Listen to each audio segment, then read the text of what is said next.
다섯 번째 오늘 강의의 제목은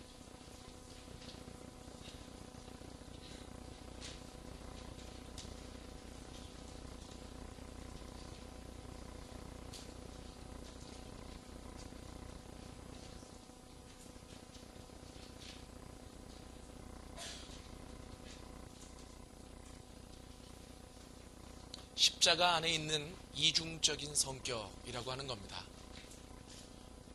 그래서 그것은 십자가의 의미를 내포한다. 이렇게 이제 여러분들에게 말씀드리고 싶습니다. 한번 따라해 보시죠. 십자가 안에 있는 이중적인 성격. 지금까지 배운 거는 뭘 배웠느냐면 인간이 타락했고 그 타락한 인간을 회복하시기 위해서 하나님이 십자가를 우리에게 주셨다라고 하는 겁니다. 그런데 여기까지는 알겠는데 그래서 이제까지 희미해졌던 부분도 명확해진 부분이 있는데 왜 기독교의 핵심이 십자가다, 이 예수 십자가가 핵심이다, 이것 외에 다른 소망이 없다, 결국 교회가 세워졌으면 그 교회가 해야 될 게 뭡니까? 그 주님이 주신 십자가를 전하고 가르치고 그래서 그 교회 안에 오는 자마다 회복의 역사가 일어나야 되고 또 나가서 세상을 회복시키고 이 일이 순환적으로 일어나야 되는데 한국 교회가 그 일을 감당하고 있느냐? 여기에 대해서는 늘 퀘스천 마크가 있다는 거예요. 그러면 십자가가 구속의 방법이고 십자가가 회복의 궁극적인 도구고 이걸 몰라서 그러느냐?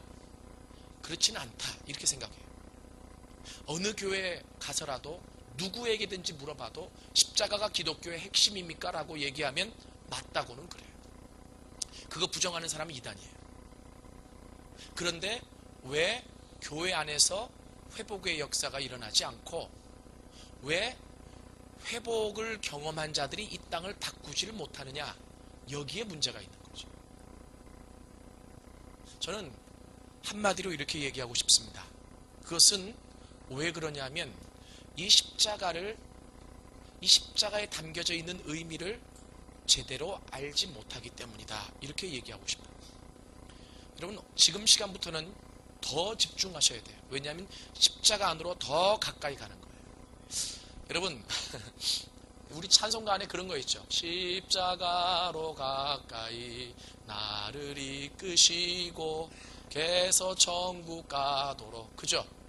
십자가 무한 영광일세. 어떤 의미인지 알고 부르세요? 십자가가 여기 있으면 가까이 이게 가까이에요? 그러니까 그렇게 아니까 역사가 일어나지 않는 거예요. 십자가로 가까이 간다는 게 뭐냐 이거죠. 그러니까 이것까지는 동의가 이루어져 있어요. 뭐냐면 십자가가 궁극적인 회복의 방법이다. 이거 아시잖아요. 그런데 지금까지 아는데 왜 이렇게 힘든 작업을 해왔냐면 그게 왜 궁극적인 희망이었는지를 성경을 통해서 분석해내는 작업을 지금까지 한 거잖아요.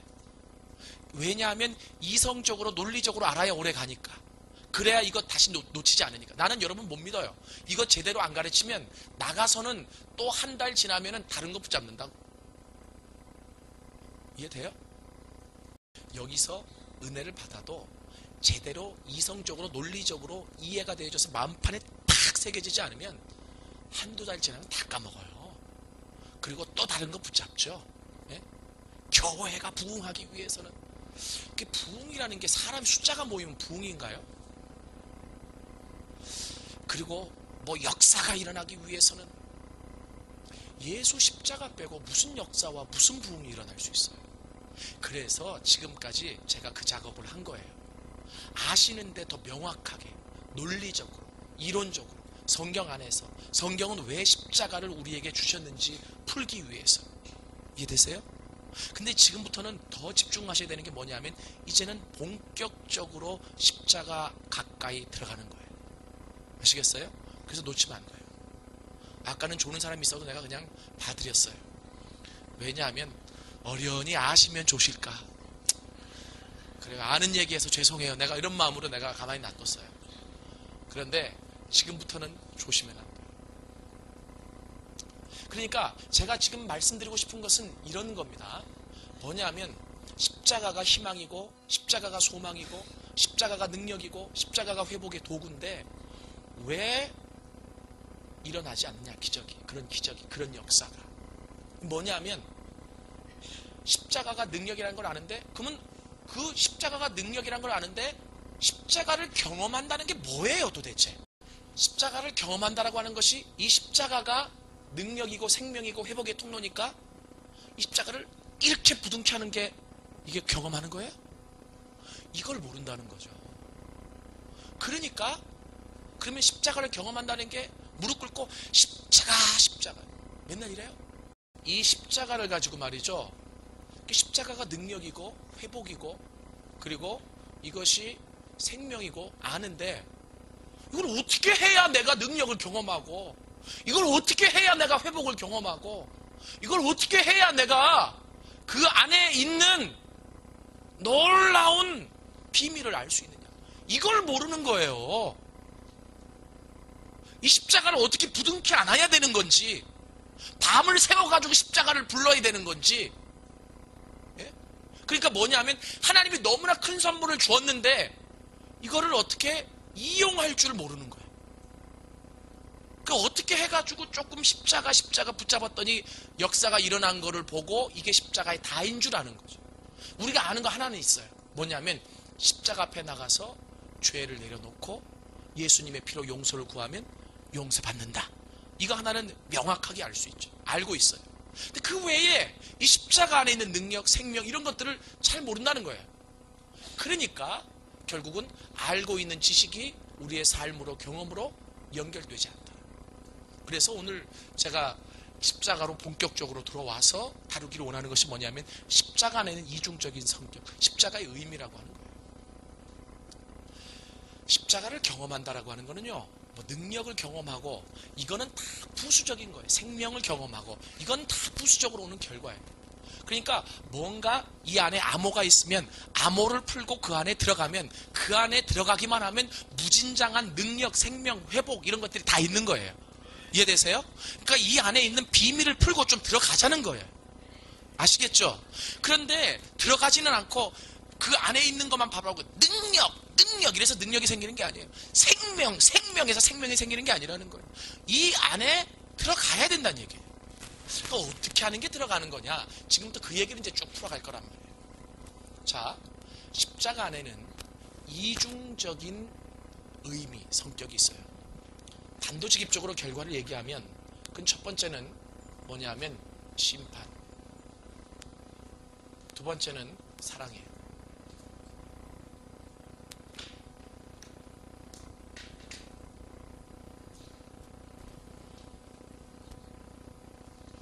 이 무슨 말이냐면요, 잘 들어보세요. 예수가 이 땅에 오셔서 십자가에서 못 박혀 죽으셨죠. 예수님이 오셔서 십자가에 못 박혀 죽으셨는데 왜 죽었어요?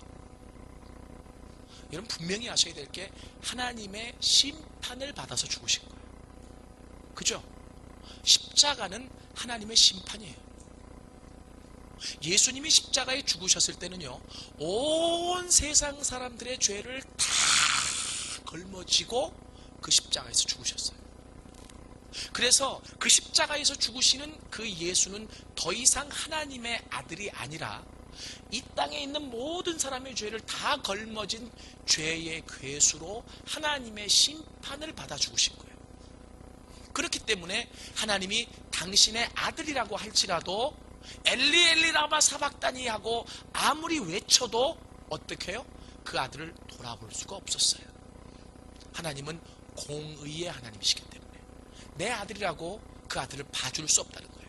그 아들을 봐주는 순간 이 땅은 멸망으로 치달을 수밖에 없어요. 하나님이 그렇게 4000년 동안 기다려왔던 그 모든 시간들이 무용지물이 돼버리고 말아요. 하나님은 이렇게 마음 아프지만 그 십자가를 완성하기 위해서 그 아들을 내버려 두실 수밖에 없었어요. 아시겠습니까?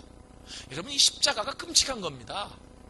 뭐 십자가의 능력이 있고 하니까 이 십자가를 어떤 소장품처럼 막 사랑해요 막 이러지 말고, 이 십자가는 뭐를 나타내는 거냐면 하나님의 심판을 나타내요. 그잖아요. 그죠? 그 십자가를 볼 때마다 여러분들이 아셔야 될 게 있어요. 뭐냐면 하나님의 심판이 있습니다. 십자가는요, 이게 무형지물인 것 같지만 이 십자가 앞에 나가면 십자가가 우리에게 소리 지르는 게 있어요. 하나님의 심판이 있어! 라고 얘기해요. 아시겠어요? 흔히들 복음적인 목사님들이 그런 얘기들 많이 하시죠. 한국교회가 무너져가는 가장 중요한 이유 중에 하나는 심판의 메시지가, 회개 메시지가 강단에서 사라져가고 있기 때문이다. 그 얘기는 동일하게 어떤 얘기와 같냐면 십자가를 전하지 못하고 있다는 거예요. 십자가를 전한다라고 하는 것은 생명만 전하는 게 아니에요. 그 생명은 내가 부수품이라 그랬잖아요. 그죠? 그것은 십자가 안에 들어가면 그냥 누려지는 거예요. 근데 들어가는 게 중요한 거지. 아시겠습니까? 제가 이렇게 표현하는 거는요, 그냥 논리적으로 설명하기 위해서가 아니라 고민 많이 했습니다. 왜 십자가를 못 누릴까? 그래서 저도 한때는 생명만 전하고 십자가 안에 있는 회복만 전하고 십자가 안에 있는 능력만 전한 적이 있어요. 그러면 그때마다 역사는 일어나는데 오래가지 못하더라고요. 그게 뭐냐 하면 여러분, 이게 한 부분만 전하면요 반드시 역사는 일어나는데 그게 본질이고 전체가 아니면 금방 잊혀지더란 말이에요. 그래서 시행착오를 겪어서 제가 여러분들에게 말씀드리는 거예요. 뭐냐 하면 이 십자가를 제대로 가르치기 위해서는 십자가가 가지고 있는 본질적인 의미를 전해야 되는구나. 그리고 그 십자가 안으로 들어갈 수 있도록 해줘야 되는구나. 그러니까 어떤 사람은 이래요. 십자가 안에 있는 것을 자기가 끄집어 와서 이거 한번 누려봐. 그러면 그것을 내가 끄집어 왔기 때문에 전해주면 이 사람이 누릴 수 있어요, 없어요? 있을 수 있잖아요. 그죠? 그런데 제가 말씀드리는 것은 그것을 누리다가 그것을 끝나면은 끝이잖아요. 그죠? 그리고 그 사람은 또 누리고 싶어도 자기가 경험한 그것밖에는 못 누리는 거예요. 그죠? 근데 제가 지금 말씀드리는 것은 뭐냐면 가지고 와서 전해주는 게 아니라 그 사람으로 들어가게 하는 거란 얘기예요. 이해되십니까? 들어가서 그 안에 뭐가 있는지 쳐다보라는 거예요. 그 안에 뭐가 있는지 다 가지라는 거예요. 그 안에 뭐가 있는지 다 누리라는 거예요. 믿으십니까? 제 지금 얘기가 그런 얘기예요. 그래서 이건 굉장히 본질적인 얘기라는 거예요. 그러니까 여러분들이 한번 보세요. 제가 얘기하는 것이 아마 이해가 되어질 거예요. 이거는 저만 잘났다는 얘기가 아니고 그렇게 가지고 와서 전한 사람이 그거는 부분적으로 전하는 거기 때문에 안 됩니다라고 얘기하는 게 아니라 십자가를 전함에 있어서 제가 고민했던 고민의 결과를 얘기하는 거예요. 저도 처음에 모를 때는, 샬로우 할 때는 그냥 십자가에 있는 생명만 전하고 능력만 전하고 이랬단 말이에요. 그러니까 상황에 따라서 저도 부분을 전하지만 이 컨퍼런스가 중요한 것은 십자가 전체를 둘러볼 수 있도록 제가 노력하고 경험한 저 안에서 깨달아진 십자가를 같이 나누는 데 의미가 있다는 거예요. 여러분, 다른 데서 누가 또 십자가 잘 전하다고 하면 찾아다니시면서 좀 배우세요. 아시겠어요? 그러니까 제가 여러분들에게 말씀드리는 것은 한 부분만을 가지고 와서 전해줘도 그것에서 능력이 나타나는데 그 안에 들어가서 그 창고를 열어보고 그 안에 있는 보물들을 다 누린다라고 한다면 그것이 얼마나 엄청난 일이겠느냐 이거예요. 그러면 그 안에 들어간다라고 하는 것이 무엇을 의미하는 거냐면 십자가를 알아야 들어간다라고 하는 거죠.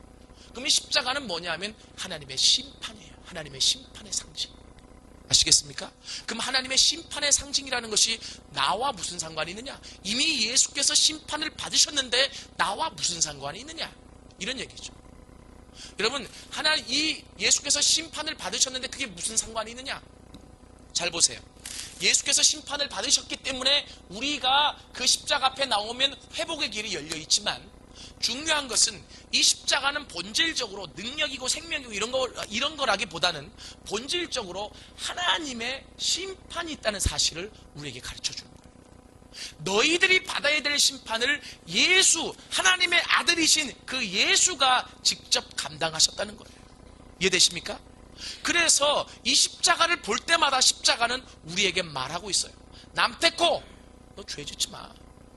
하나님의 심판이 있어. 십자가가 얘기하는 거죠. 여러분, 얼마나 평안하게 잘 살아왔는데 어느 날 갑자기 십자가가 장진명, 너 내가 아는데 죄 짓지 마. 하나님이 심판하셔. 하나님의 심판이 반드시 있어.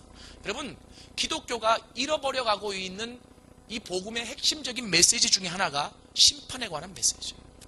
왜 그러냐면 자꾸 심판을 얘기하면 사람들이 싫어하거든요. 그죠? 그리고 자기도 그 심판을 얘기하는 자기도 걸리거든요. 그러니까 심판을 얘기하고 싶지 않고 뭔가 위로하고 싶고 뭔가 세우고 싶고 뭔가 회복시키고 싶거든요. 그러나 분명한 것은 어제도 말씀드렸지만 내가 누구인지, 내 안에 어떤 죄가 있는지, 내 안에 하나님이 원치 않는 어떤 모습이 있는지를 바로 바라보지 못하고 그것을 결단하고 끊지 못하고는 그냥 이 십자가를 애물단지처럼 도깨비 방망이처럼 여긴다면 궁극적인 회복은 없다는 거예요. 그래서 이 십자가는 지속적으로 얘기하고 있습니다. 뭘 얘기하고 있느냐면 하나님의 심판이 있습니다. 반드시 이 땅은 불타서 없어질 땅입니다. 그러니 이 땅에서 나오십시오. 이게 뭡니까? 철로 역정 얘기 아닙니까? 그죠? 우리 이성목 목사님이 철로 역정을 얼마나 잘 푸셨어요. 근데 저도 철로 역정을 좀 연구해서 철로 역정을 가지고 부흥회를 한번 좀 해볼까 이런 생각도 좀 있는데, 여하튼 여러분, 이 십자가가 지속적으로 얘기하는 것은 하나님의 심판이 있어요. 여러분, 누가 함부로 얘기할 수 있겠어요? 그래서 예수께서 십자가에서 지심으로 이미 우리의 모든 죄와 허물을 이 십자가에서 다 용서하셨는데, 그럼에도 불구하고 십자가가 우리에게 지속적으로 얘기하는 것은 용서받았지만 우리 날마다 죄 짓잖아요. 그죠? 날마다 죄 짓고 살아요. 그래서 이 십자가는 지속적으로 나를 다시 한번 깨워주는 거예요. 너 깨끗해져 있어? 너 하나님의 심판에 당당히 나설 자신이 있어? 여러분 잘 들어보세요. 이 심판이라고 하는 것은 무서운 것만이 아니에요. 이 심판은 두 가지 의미가 있는데, 하나님의 뜻대로 살지 못하는 자에게는 마지막 날의 의미가 있고, 하나님 뜻대로 산 자에게는 하나님의 보상을 받는 날이에요. 이해되세요? 그러니까 한번 보세요. 하나님 뜻대로 똑같이 사는데 이 사람은 지멋대로 살고 나는 하나님 뜻대로 살려고 노력하는데 이게 뭔가 평가가 되어져야 되지 않겠어요? 그 평가가 되어지는 날이 심판 날이에요. 이해되시죠? 그러니까 하나님 뜻대로 사는 사람은 이 심판을 무서워할 필요가 없어. 그 심판 날이 보상의 날이고, 그 심판 날이 칭찬의 날이고, 그 심판 날이 주님을 만나는 날이기 때문에 그래요. 이해되십니까? 그런데 준비가 안 된 사람은 이 십자가가 계속 우리에게 리마인드 시켜주는 거예요. 뭘 리마인드 시켜줘요? 하나님의 심판이 있어. 예수가 그렇게 심판을 받으셨어. 예수가 그 심판을 받으면서도 그렇게 고통스럽게 죽으셨다라고 한다면 그 심판을 보면서 우리의 궁극적인 심판이 얼마나 무섭다는 사실을 알아야지. 왜 네 멋대로 살아? 왜 네 고집대로 살아? 왜 하나님을 섬긴다고 하면서 네 마음대로 살아? 이거예요. 여러분, 저도 그렇고 많은 사람들을 보니까 가장 힘든 게 뭐냐면 자기 멋대로 신앙생활 하는 거더라고요. 참 하나님은 신실하셔서 한 번 주신 은사는 앗아가지는 않아.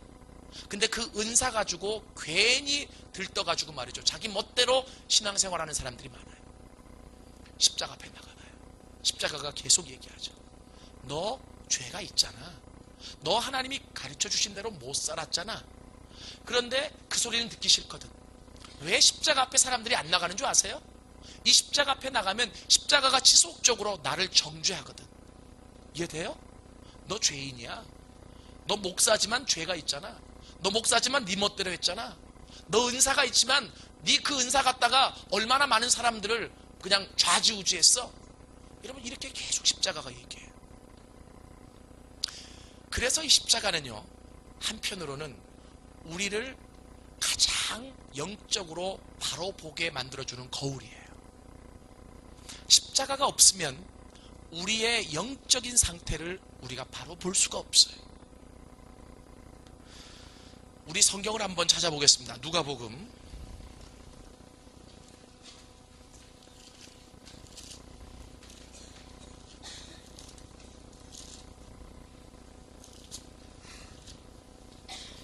23장 26절부터 31절까지.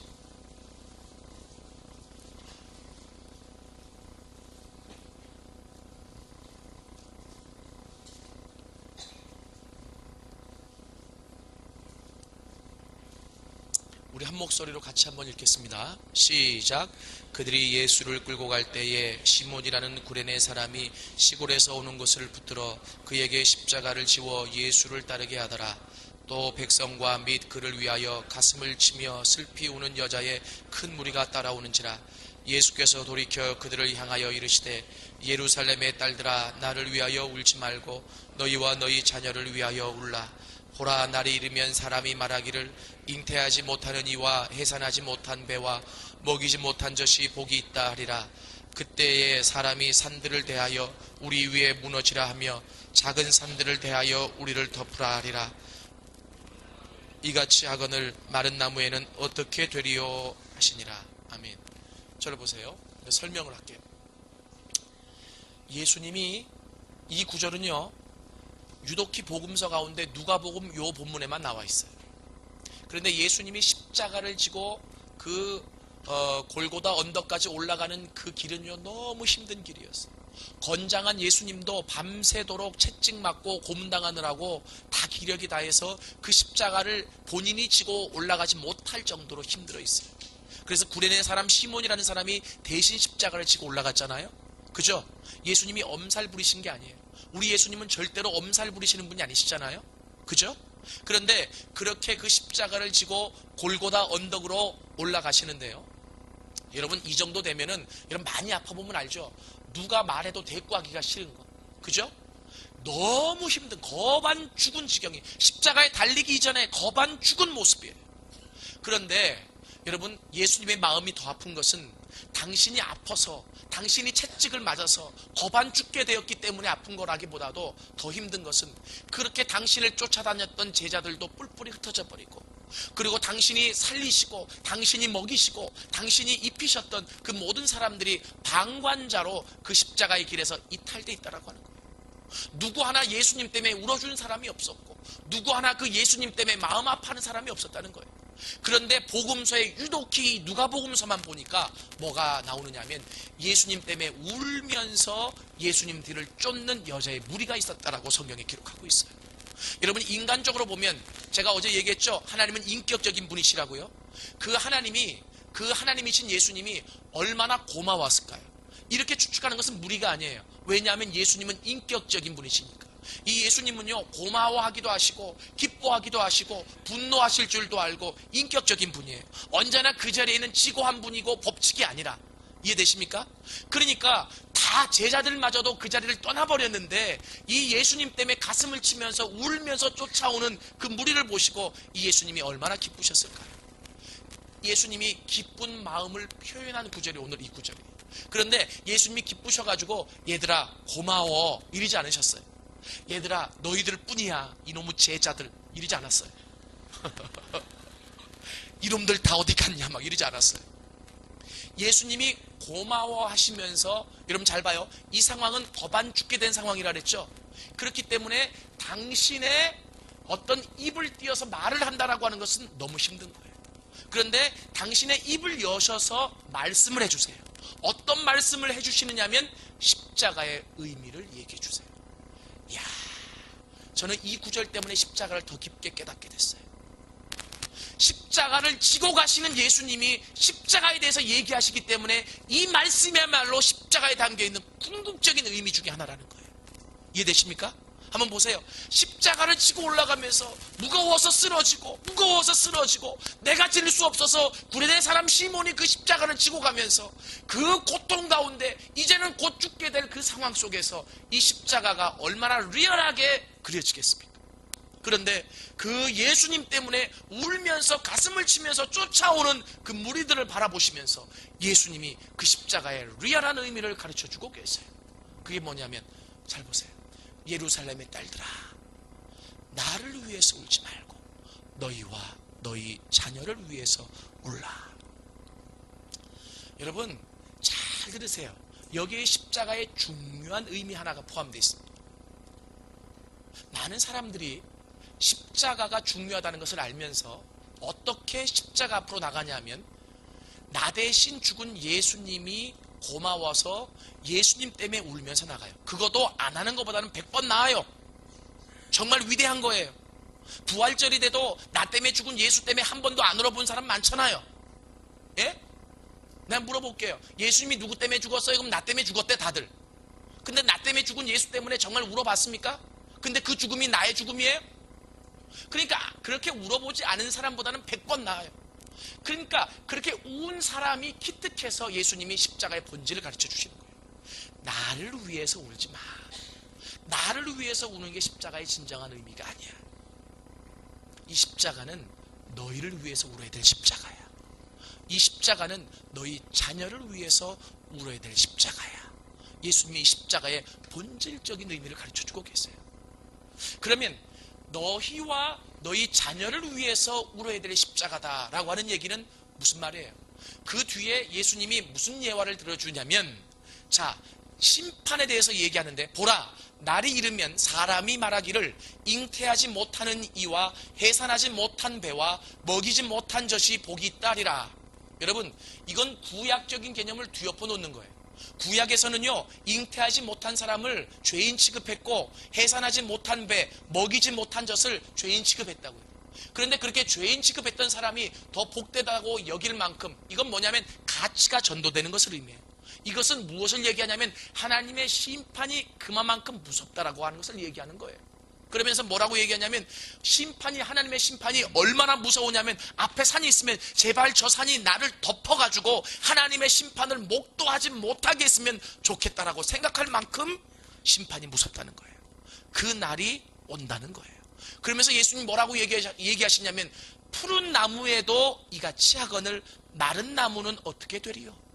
푸른 나무는 누구예요? 예수님이에요. 푸른 나무도 힘든데 마른 장작깨비와 같은 너희들에게 심판이 올 때는 너희들이 이길 수 있겠느냐? 감당할 수 있겠느냐? 지금 그 얘기를 하시는 거예요. 이해되십니까? 그러면 이 말은 무슨 말이에요? 이 십자가의 본질적인 의미가 뭐예요? 너희들이 이 십자가를 보면서 너희 때문에 죽은 나를 위해서 울면 그것도 의미가 있지만 본질을 모르는 거라는 거예요.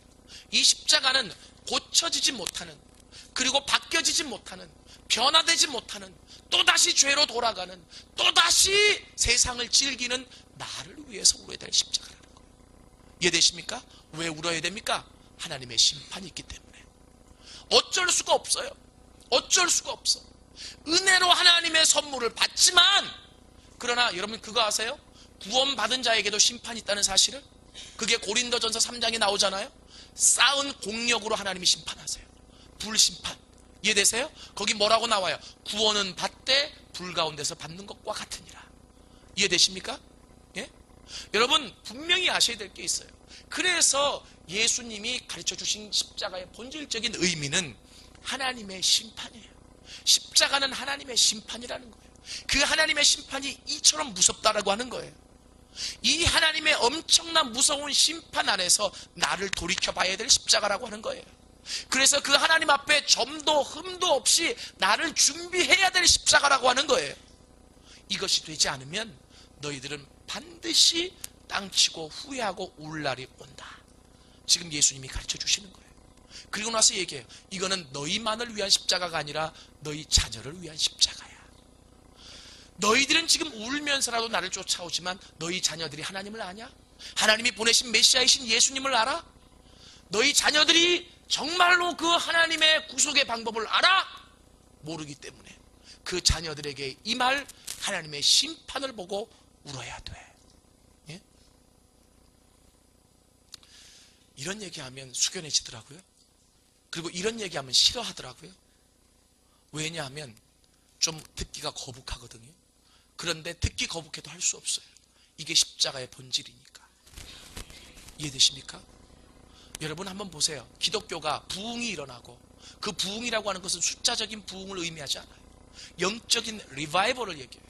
영적인 부흥이 일어났을 때 많은 사람들이 십자가 앞에서 자신의 지은 죄를 회개하기 시작했어요. 아세요? 부흥이 100명 모이는 게, 200명 모이는 게 부흥이 아니에요. 그것은 영적인 부흥의 결과지. 그것이 기독교에서 말하는 진정한 부흥이 아니라는 거예요. 진정한 부흥은 영적인 각성이에요. 이해되세요? 그 영적인 각성은 언제 일어납니까? 내가 죄인이라는 것을 깨달을 때 일어납니다. 그리고 이 죄 때문에 내가 어찌할 수가 없어서 하나님이 이 죄를 어떻게 하면 해결할 수 있겠습니까? 라고 내가 이 죄를 붙잡고 뒹굴면서 하나님 앞에 고민하다가 결국 그 죄를 해결하신 십자가 앞에 나가서 그 죄를 내려놓을 때 부흥이 일어나기 시작하는 거예요. 믿습니까? 그런데 그것을 깨우쳐 주는 것은 십자가예요. 이해되십니까? 십자가. 하나님이 이처럼 죄를 싫어하신다는 거예요. 그리고 로마서에 보면 하나님은 절대로 죄를 간과하지 않으신다 그랬어요. 이해되십니까? 하도균 목사가 십자가를 전한다고 하도균 목사의 죄를 하나님께서 간과해 주실까요? 그렇지 않습니다. 너무 매정하게 이렇게 흔들지 마세요. 나도 알아요. 네? 저의 죄를 간과하시지 않습니다. 어느 누구의 죄도 간과하시지 않습니다. 그렇기 때문에 울어야 돼요. 저는 십자가 앞에 나갈 때마다 참 죄스럽습니다. 십자가를 전할 때마다 죄스럽습니다. 이번에도 십자가 컨퍼런스를 위해서 준비하면서 하나님, 내가 먼저 정결하게 되고 내가 먼저 하나님 앞에 거룩하게 되고 내가 먼저 하나님 앞에 나름대로 준비되게 하시옵소서. 내가 이렇게 준비되지 않고 정결해지지 않고 어떻게 십자가를 전할 수 있겠습니까? 여러분, 나는 여러분들이 이번 기회에 정말 여러분들을 제대로 보실 수 있기를 원합니다. 하나님이 오죽하면 어느 날 잡아가지고 여러분들을 보여주시겠어요? 에? 그때만 깨닫지 말고 매일 보시라는 거예요. 십자가 앞에서. 이해되십니까? 어떤 사람들은 아무리 얘기해도 안 들어, 고집스러워가지고. 그래놓고 하나님이 보여주셔야 참 답답하죠. 그 사람들은 하나님하고만 상대해야 될 사람이에요. 그런데 하나님하고 날마다 상대하면 좋은데 뜨문뜨문 상대하니까 문제죠. 그러면 날마다 상대하는 사람의 이야기와 권고를 들어야 되는데 잘 안 들어요. 너무 고집이 세서. 사람의 고집이 어디서 오는지 아세요? 내가 한 경험에서 와요. 내가 이것도 경험하고 이것도 경험했는데 그 경험이 다인 줄 아는 거죠. 아니에요. 나는 그래서요, 여러분들에게 분명히 부탁하고 싶은 것이 바로 뭐냐면 십자가라고 하는 영적인 거울 앞에 여러분들을 비춰볼 수 있기를 원합니다. 이게 십자가 안에 들어가는 길이에요. 십자가가 아무리 회복이라고 외쳐도, 십자가가 아무리 생명이라고 외쳐도, 십자가가 아무리 능력이라고 외쳐도 그 안에 들어가지 않고는 누릴 수가 없어요. 그 안에 들어간다라고 하는 것은 먼저 십자가라고 하는 거울, 영적인 거울에 나를 비추어 보면서 하나님의 심판이라고 하는 잣대 안에서 내가 얼마나 거룩하게 준비되어 있는지를 바라볼 수 있어야 합니다. 아멘. 하나님이 여러분들 안에서 그러한 조명하심이 있어질 수 있기를 원해요. 그리고 나서 예수님이 말씀하시잖아요. 나만을 위해서 울어야 될 십자가가 아니라 내 자녀를 위해서 울어야 될 십자가라고. 이 말은 저는 비유적인 표현이기 때문에 하나로 의미적으로 얘기하면 내 가족을 위해서 울어야 될 십자가예요. 여러분들이 절대로 포기할 수 없는 존재들이 가족 아닙니까? 아내, 자녀, 남편, 그리고 사랑하는 부모. 이해되십니까? 여러분 가운데 이런 사람이 있을지 몰라요. 내가 한번 기도했는데, 내가 울었는데 하나님이 역사하시지 않더라고. 그렇게 얘기하지 말고 하나님이 살아계신다면 역사하실 때까지 울어야 돼요. 이해되십니까? 내 기도 때문에 내 자녀가 세워지는 거예요. 내 기도 때문에 하나님이 역사하시는 거죠. 어거스틴이라고 하는 위대한 인물은 그 어거스틴의 부모 때문에 세워졌어요. 그 부모가 눈물로 그 타락한 자녀를 위해서 기도하면서 하나님, 저 타락에서 돌아오게 하여 주옵소서. 저 타락에서 회복되게 하여 주옵소서. 하나님의 신실한 자녀가 되게 하여 주옵소서. 아무리 타락을 해도 그 눈물의 기도가 그 자녀를 돌아오게 했어요. 여러분, 이 십자가는 그래서 어떻게 보면 매정해요. 하나님의 심판이 있다. 하나님이 그 아들을, 잘 봐요, 아들을 죽이게 할 만큼 죄를 싫어한다. 이해되십니까? 하나님은 죄 앞에서는 꿍물도 없다 이거예요. 그 아낌없이 하나님의 심판을 경험하게 하신 하나님이 너희들일까 보냐. 그래서 예수님이 그 십자가를 지고 가시면서 말씀하신 것이죠. 예루살렘의 딸들아, 나를 위해서 울지 말고 너희와 너희 자녀를 위해서 울라. 여러분, 이 십자가 안에 있는 능력과 이 십자가 안에 있는 생명과 이 십자가 안에 있는 회복을 경험하기를 원하십니까? 그렇다면 나를 돌아보십시오. 하나님의 심판을 떠올리십시오. 그 심판이라고 하는 절대적인 기준 아래에서 나를 돌이켜보십시오. 그리고 그 심판에 합당하지 못했던 모습들을 다 십자가 앞에 내려놓으십시오. 두 번째, 이 십자가는 사랑의 의미를 포함하고 있습니다. 어떻게 보면 굉장히 상반됐습니다. 이거 왜 이러니?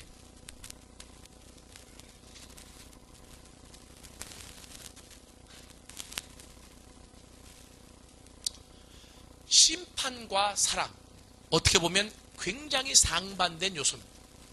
그런데 이 십자가는 사랑을 포함하고 있다는 거예요. 왜 그러냐면 잘 보세요. 하나님의 절대적인 기준, 죄를 싫어하시는, 죄가 뭐라 그랬어요? 어제 분명히 설명했죠. 잊어버렸는지 모르겠지만 하나님과 원수했던 사탄과 한마음이 되어가지고 하나님을 치고 올라오는 행위, 내가 하나님이 되려고 하는 행위, 그게 죄라 그랬잖아요. 하나님 절대로 죄를 눈 감을 수 없다 그랬어요. 그 죄를 간과하실 수 없다 그랬어요. 그렇기 때문에 죄 지은 자는 반드시 하나님이 심판해야 돼요. 이해되세요? 그러나 이 십자가를 곰곰이 묵상하면 이 십자가가 우리에게 이야기하는 게 있어요. 뭐냐면 십자가는 사랑이라고 하는 거예요. 왜 그렇습니까?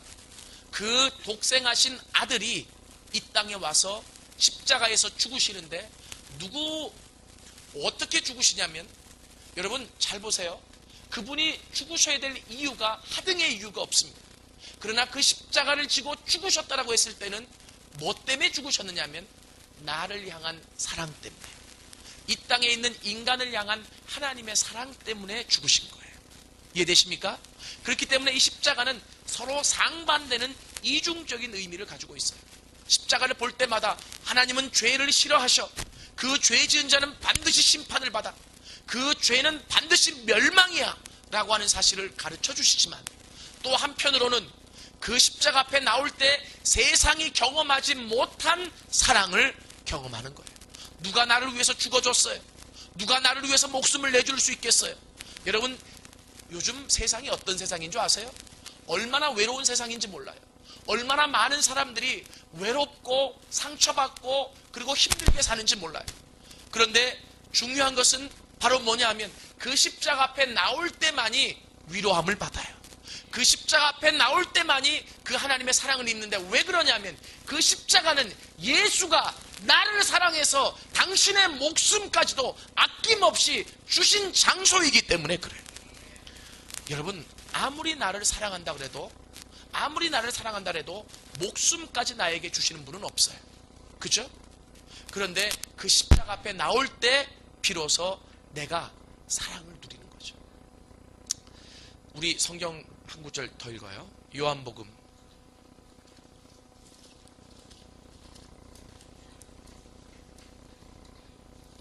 21장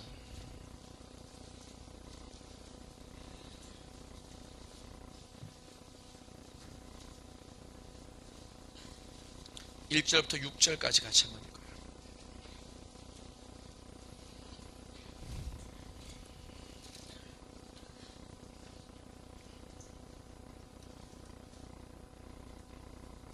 시작. 그 후에 예수께서 디베랴 호수에서 또 제자들에게 자기를 나타내셨으니 나타내신 일은 이러하니라. 시몬 베드로와 디두모라 하는 도마와 갈릴리 가나 사람 나다나엘과 세베대의 아들들과 또 다른 제자 둘이 함께 있더니, 시몬 베드로가 나는 물고기 잡으러 가노라 하니 그들이 우리도 함께 가겠다 하고 나가서 배에 올랐으나 그날 밤에 아무것도 잡지 못하였더니, 날이 새어갈 때에 예수께서 바닷가에 서셨으나 제자들이 예수이신 줄 알지 못하는지라. 예수께서 이르시되 얘들아 너희에게 고기가 있느냐? 대답하되 없나이다. 이르시되 그물을 배 오른편에 던지라. 그리하면 잡으리라 하시니 이에 던졌더니 물고기가 많아 그물을 들 수 없더라. 자, 저를 보세요. 우리가 너무나 잘 알고 있는 구절이에요. 여러분, 참 놀라운 건 뭐냐면요, 예수님이 부활하시고 나서 제자들에게 나타나셨죠. 그죠? 그런데 요한복음 21장은 예수님이 부활하시고 나서 첫 번째로 나타나신 사건이 아니고 이미 두세 번 나타나신 후에 일어난 사건이에요. 이게 왜 중요하냐면 예수님의 부활을 목격하지 못했다라고 한다면 고기 잡으러 갈 수 있어요. 우리가 그럴 수 있을 거 아니에요. 예수님의 십자가도 못 지켰던 사람이 고기 잡으러 가는 게 뭐 대수입니까? 그죠? 그런데 이해가 되지 않는 게 있어요. 그래서 학자들은 이 요한복음 21장을 이 후대에 첨가된 그냥 서류라고 이렇게 얘기하기도 하는데 나는 성경을 있는 대로 믿고 싶어요. 그러면 보자면 이거죠. 뭐냐면 예수님이 부활하셨다는 것을 한 번 봤고 두 번 봤고 세 번 봤어요. 적어도. 그런데 예수님이 부활하셨다는 사실을 보고 기뻐했고 도마가 확인도 했어요. 그죠? 손으로 만졌잖아요. 그런데 지금 고기 잡으러 가는 거예요. 근데 참 재밌는 건 베드로가 리더십이 대단한 것 같아요. 얘들아, 나 고기 잡으러 갈란다. 그랬더니 나도 하고 따라 나서 제자들이. 근데 그 제자들이 다 예수를 만났던 사람이에요. 거기 누구 나와 있어요? 베드로 나와 있죠? 베드로가 선동했어요. 그 다음에 누구 나와요? 도마. 야, 이 도마가 이러면 안 돼. 왜요? 20장에서 직접 손 넣어서 봤잖아. 그죠? 답답하죠? 좀 답답해야 돼. 그래야 성경이 풀어져요. 아니 어떻게 손까지 넣어보고 나의 주시오 나의 하나님이십니다 이래놓고 그리고 고기 잡으러 또 간대. 에? 야, 이해가 안 가. 그래서 사람은 믿으면 안 돼요. 그리고 거기 보면 또 누가 나와요? 나다나엘. 이 나다나엘은 말이죠, 어떤 사람이에요? 예수님이 이스라엘에서 이만큼 선하고 깨끗한 사람이 없다고 칭찬해서 예수님을 인격적으로 만났고 칭찬까지 들었던 사람이에요. 그리고 거기 또 누가 나와요? 세베대의 아들들. 누굽니까? 요한 야고보입니다. 그죠? 이 요한 야고보는 예수님의 제자들 가운데 가장 사랑을 받았던 사람들이에요. 세 사람이죠. 베드로, 요한, 야고보. 그죠? 여기 나온 인물들은 정말 그러면 안 될 인간들이야. 그잖아요. 예? 정말 예수님한테 그러면 안 될 인간들이야. 그런데 이 사람들이 고기 잡으러 간대. 저는요, 이거를 야, 인간들이 어쩌면 그러냐 이렇게 생각하면 안 돼요. 여기를 보면 내 모습이 보여요. 왜 그런 줄 아세요? 상처 때문이에요. 상처는 우리의 신앙을 성장하는 데 방해를 해요. 어떤 상처입니까? 이 베드로가 얼마나 리더십이 강해요. 그죠? 리더십이 강해서 말이죠. 그 마태복음 16장에 보면은 가이사랴 빌립보에 갔을 때 말이죠. 세상 사람들이 나를 누구라 그러느냐 그랬을 때 갑자기 성령님에서 주는 그리스도시요 살아계신 하나님의 아들이, 야 바요나 시모나 네가 복이 있도다. 그래서 그 고백을 듣고 예수님이 십자가를 얘기하시거든요. 십자가를. 여러분, 제가 이 얘기는 건너뛰었습니다만은 예수님이 제자들에게 십자가를 가르치기 시작한 시점이 언제냐면 마태복음 16장 16절 이후에요. 그들의 신앙 고백 이후에. 그래서 실은 이 십자가 컨퍼런스도요, 초보자들이 오기보다는 이 신앙의 고백이 있는 자들이 와야 돼요.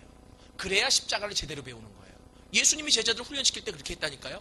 근데 십자가를 가르치시자 이 베드로가 감당이 안 되거든. 왜요?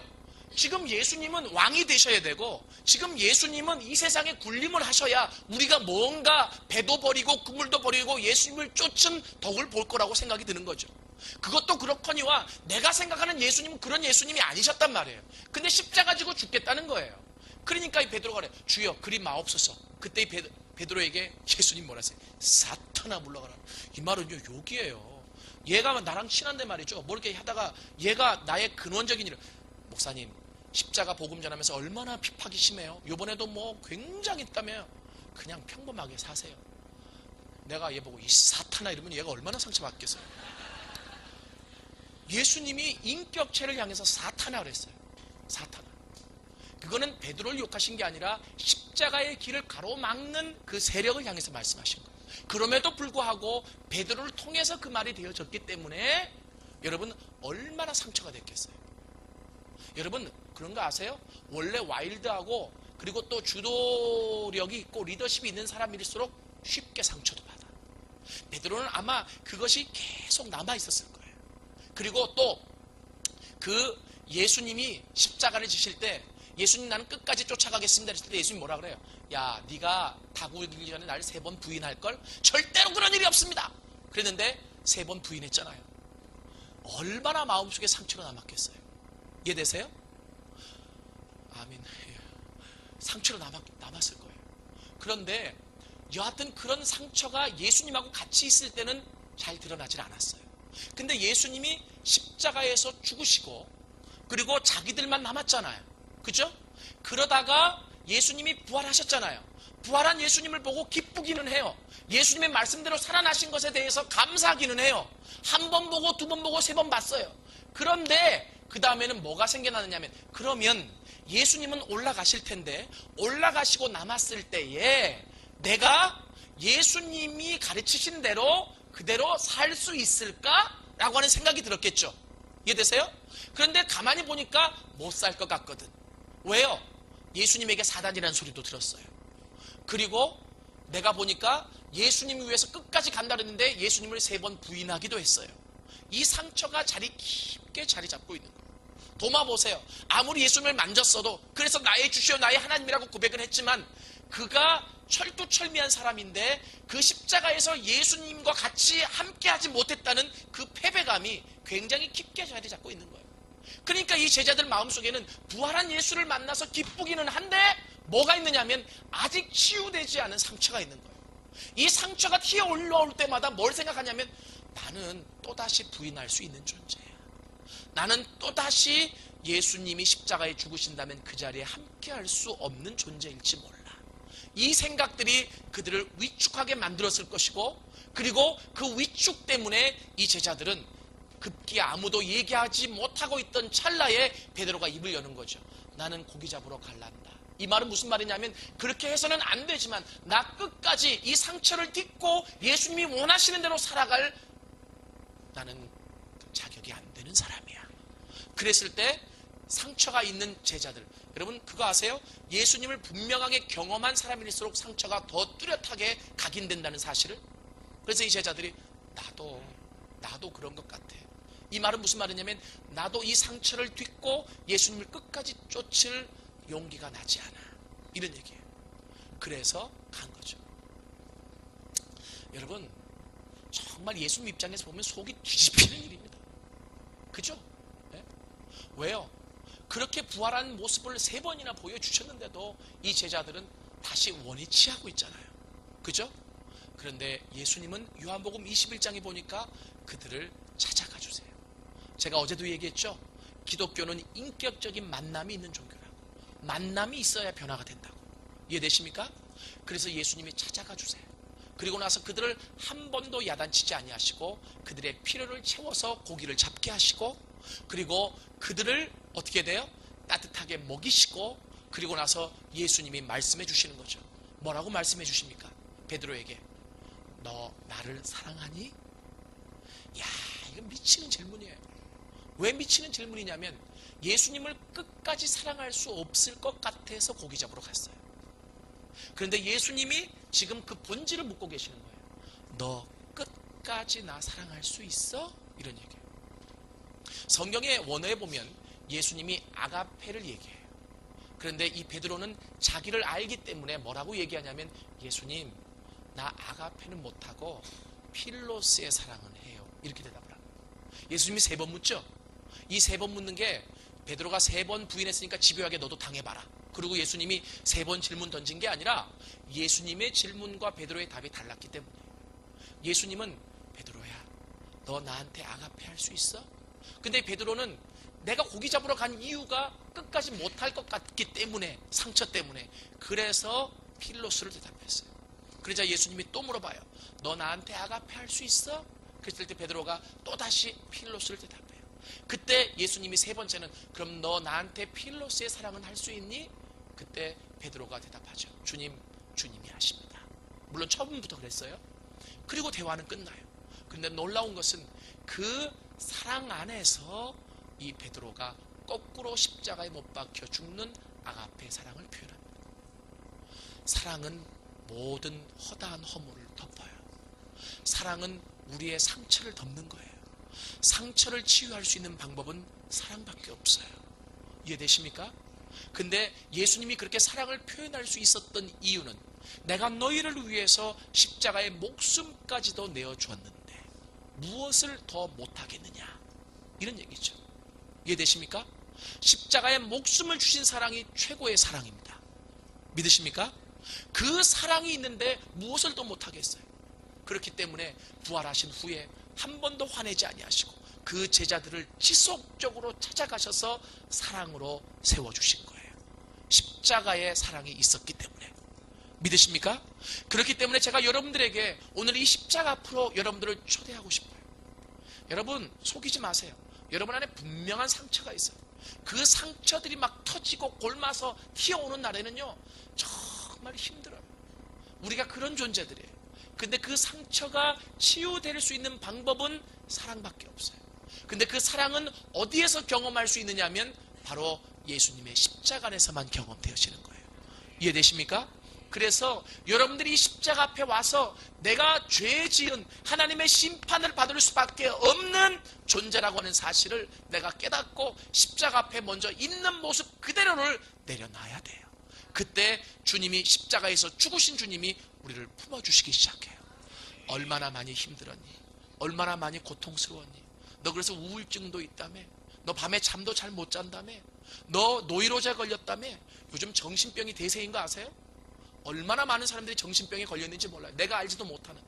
아십니까? 그런데 주님이 사랑으로 그 사람을 치유해 가기 시작하시는 거예요. 십자가 앞에 와야 가능한 일이에요. 믿으십니까? 그 십자가의 사랑을 느껴야. 제가 인도에 가 있었을 때 인도의 선교사님 댁을 방문하니까 공통적으로 그 선교사님들 집마다 걸려 있었던 사진을 한 장 봤습니다. 그런데 그 사진이 어떤 사진이냐면 예수님의 십자가 사진이었어요. 그 십자가 위에 빨간 머플러가 펄럭이는. 근데 그 밑에 영어로 쓰여져 있어요. 예수님 날 사랑하세요? 그럼 얼마만큼 사랑하시는데요? 이만큼. 이만큼이 얼마만큼인지 제가 묵상하기 시작했습니다. 여러분 이것보다 더 큰 사랑이 어디 있어요? 우리가 죄인 되었을 때 그분이 우리를 위해 당신의 목숨을 바쳐서 우리 대신 죽어주셨어요. 그 십자가 앞에 나와야 진정한 사랑을 누려요. 누군가 나를 사랑하고 누군가 나를 기대하고 누군가 나를 지켜보고 있다고 생각한다면 여러분 우리가 우리의 삶을 내 멋대로 내 마음대로 포기하면서 살아갈 수 있을까요? 그렇게 살 수 없을 거예요. 그래서 십자가 앞에 나올 때 진정한 눈물이 있어요. 진정한 회복이 있어요. 왜요? 사랑 안에서 회복이 있어요. 많은 사람들이 왜 힘들어하는 줄 아세요? 누가 나를 사랑해 주지 않기 때문에. 이해되십니까? 결국 교회에서 생기는 문제들, 여러분 삶에서 생기는 문제들 다 보세요. 날 좀 사랑해줘! 이 얘기예요. 이해되세요? 옆에 사람 손 좀 잡아봐요. 사랑합니다 좀 그래봐요.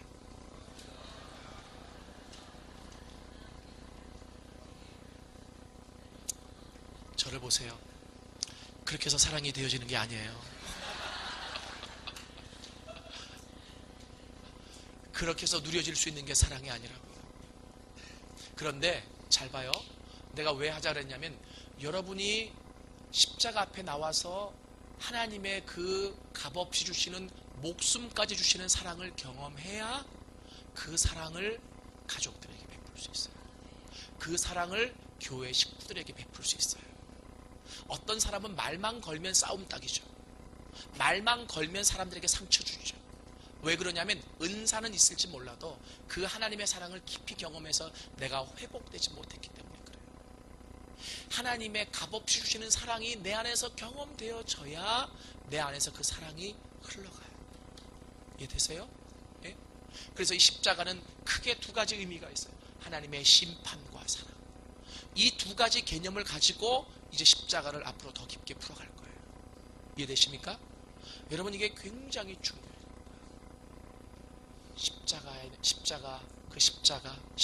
십자가 앞으로 가까이 간다라고 하는 것은 십자가 앞에서 나를 본다는 얘기예요.